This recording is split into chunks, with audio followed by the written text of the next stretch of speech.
트럼프의 입에서 나온 57개라는 숫자 하나에 베이징과 모스크바의 밤이 멈췄습니다. 비공개 회담장 테이블 위에 놓인 문건. 그곳에는 우리가 한 번도 보지 못했던 지도 한 장이 펼쳐져 있었습니다. 북한이 손에 쥐고 있는 진짜 핵무기의 개수, 그리고 그 끝이 겨누고 있는 진짜 방향. 세계는 평양만 바라보고 있었지만 정작 피가 말라붙고 있던 건 중국의 시진핑과 러시아의 푸틴이었습니다. 이 숫자 뒤에 숨겨진 판게아의 균열은 불과 몇 달 뒤 우리의 아침을 완전히 바꿔놓게 됩니다. 한 번쯤 생각해 보셨을 겁니다. 뉴스에서 연일 터져 나오는 미사일 발사 소식. 저건 그저 멀리 있는 정치인들의 쇼가 아닐까. 내 일상, 내 통장 잔고, 내 가족의 평온한 저녁과는 아무 상관없는 남들의 힘겨루기 아닐까. 하지만 단언컨대 지금 동북아 판도 아래에서 벌어지는 일은 당신의 일상 그 자체를 쥐고 흔드는 폭탄입니다. 지하철을 타고 출근하고 가족과 식사를 하는 그 평범한 평화가 어쩌면 단 한 줄의 비밀 협정에 의해 유지되고 있었다면 어떻겠습니까? 트럼프가 던진 57이라는 숫자는 평양이 아닌 베이징과 모스크바의 가장 아픈 급소를 정확히 침으로 찔렀습니다. 미국이 웃고 중국이 침묵하며 러시아가 밤잠을 설치는 이 기묘한 침묵의 전쟁. 오늘 제가 말씀드릴 이야기는 바로 그 네모칸 도박판의 진짜 뒷장입니다. 여러분이 알고 있던 동북아의 평화는 사실 거대한 거짓말 위에 서 있었습니다.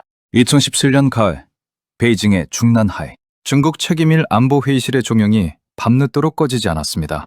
위성사진에 포착된 북한 풍계리 시험장의 암석 균열, 그리고 그 너머로 포착된 지하 경납고의 진동. 당시 미국 국방정보국의 극비평가서 하나가 스위스 금융가를 거쳐 베이징과 모스크바의 핵심부로 유출되었습니다. 그 서류 상단에 적힌 숫자, 바로 57이었습니다. 대부분의 사람들은 북한이 핵무기를 몇 개 가지고 있는지 관심조차 없습니다. 그저 몇 개 있겠지, 설마 쏘겠어? 하고 넘깁니다. 하지만 국경을 맞대고 있는 중국과 러시아에게 이 숫자는 전혀 다른 의미였습니다. 중국 랴오닝성, 북한과 불과 간 하나를 사이에 둔 인구 4천만의 도시들. 만약 북한의 핵시설에서 단 한 번의 사고라도 터진다면 동북 삼성은 그날로 폐허가 됩니다. 시진핑의 머릿속을 가득 채운 건 미국에 대한 공포가 아니었습니다. 바로 통제 불능의 이웃이 손에 쥐고 있는 무소불위의 칼자루였습니다. 실제로 당시 스웨덴 스톡홈 인터내셔널 피스 리서치 인스티튜트의 비밀 보고서에 따르면 동북아 지역의 핵물질 이동 경로는 평양이 아닌 베이징의 외곽을 감싸고 있었습니다. 중국의 지도자들은 깨달았습니다. 자신들이 미국을 막기 위해 키워온 순망치 안에 입술이 이제는 자신들의 목덜미를 물어뜯을 이빨로 변했다는 사실을 말입니다. 그렇다면 푸틴의 러시아는 왜 조용히 흑해를 바라보며 한반도의 국경을 지켜보고만 있었을까요? 모스크바의 전략가들이 두려워한 것은 미사일의 사거리가 아니었습니다. 그들은 이 57개의 핵무기가 가져올 진짜 연쇄 반응을 알고 있었습니다. 하지만 정작 가장 충격적인 건 이 모든 계산을 뒤흔든 트럼프의 단 한마디였습니다. 그리고 그 순간 아무도 예상치 못한 판의 뒤집기가 시작됩니다. 첫 번째 판동이 올려진 곳은 워싱턴이었습니다. 트럼프는 대통령 재임 시절 외교관들의 정제된 언어를 버리고 비공식 테이블에서 이 숫자를 그대로 던져버렸습니다. 북한은 이미 57개의 핵단두를 완성했다. 이 한 문장은 외교적 수사가 아니었습니다. 상대방의 카드를 확인하기 위해 체스판 전체를 엎어버리는 거친 행위였습니다. 중국은 번개에 맞은 듯 침묵했습니다. 왜일까요? 중국의 전통적 안보 전략은 지연과 통제였습니다. 북한이 적당한 긴장을 유지하되 절대 넘지 말아야 할 선을 지키게 만드는 것. 그러나 57개라는 숫자는 이미 그 통제선을 아득히 넘어섰음을 의미했습니다. 심리학의 초조성, 도박의 상태에 빠진 것입니다. 자신이 통제할 수 있다고 믿었던 존재가 자신보다 더 큰 무기를 들고 서 있을 때 인간이 느끼는 극도의 불안감. 베이징의 외교관들은 밤마다 모스크바로 비밀 전신을 보냈습니다. 러시아의 계산은 더욱 복잡했습니다. 블라디보스토크에서 불과 100km 떨어진 북한의 핵시설들. 러시아에게 한반도는 미중 싸움의 완충지대였지만 57개의 핵무기는 이 완충지대를 언제 터질지 모르는 시한폭탄으로 만들어버렸습니다. 푸틴은 겉으로는 미국을 비판하면서도 뒷선에서는 북한의 핵물질 유출을 막기 위해 극동 군관구의 경계를 최고 수준으로 올렸습니다. 용이 범을 막으려다 자신이 키운 사냥개에게 물릴 판이 된 격입니다. 이것이 바로 사자성어, 양호위환, 완벽한 현실판이었습니다. 하지만 여기서 멈추면 절대 안 됩니다. 정작 더 큰 문제는 따로 있었습니다. 트럼프가 쏘아올린 이 신호탄은 일본과 한국 내부의 안보 패러다임을 뿌리째 흔들기 시작했습니다. 미국의 해구사는 과연 안전한가? 워싱턴이 서울과 도쿄를 위해 샌프란시스코를 포기할 수 있는가? 중국과 러시아가 진짜 잠을 못 이룬 이유는 북한의 57개 핵무기 그 자체가 아니었습니다. 그 57개로 인해 한국과 일본이 우리도 핵을 가지겠다고 나서는 순간 동북아 전체가 핵무기로 도배되는 최악의 시나리오, 즉 핵 도미노가 현실화되는 것이었습니다. 생각해 보십시오. 만약 당신이 중국의 지도자라면 국경선 바로 앞에 한국, 일본, 북한 3개국이 모두 핵 버튼을 쥐고 서 있는 풍경을 상상할 수 있겠습니까? 그것은 베이징의 완벽한 고립이자 중국 재건 꿈의 완벽한 종말을 의미했습니다. 트럼프는 이 점을 정확히 노렸습니다.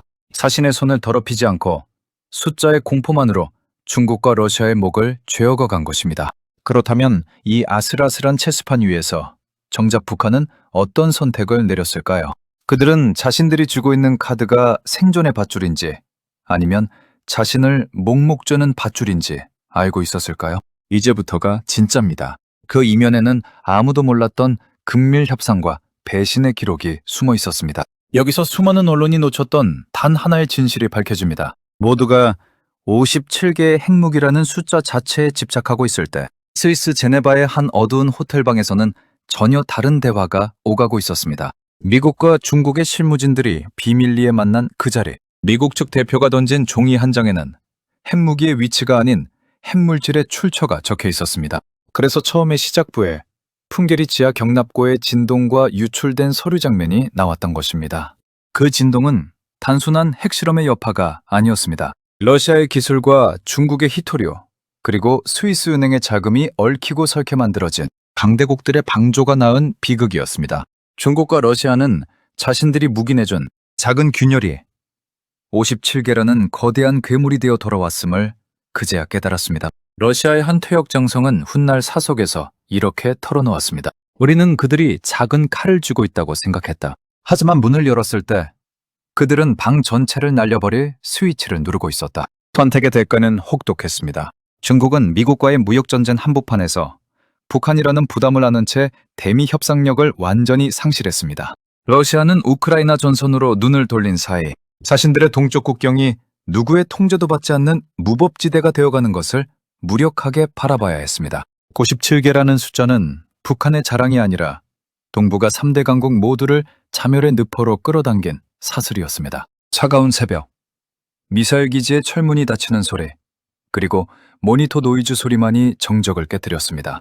평화라는 이름으로 포장되었던 지난 30년의 외교는 결국 모두가 서로를 속이고 방조한 결과 만들어진 아슬아슬한 시한폭탄이었음이 드러난 순간이었습니다. 강대국들의 화려한 외교 수사와 비밀, 회담 뒤에 남은 것은 결국 거친 현실과 불안에 떨어야 하는 우리들의 삶이었습니다. 57개의 핵무기는 단순히 숫자에 그치지 않습니다.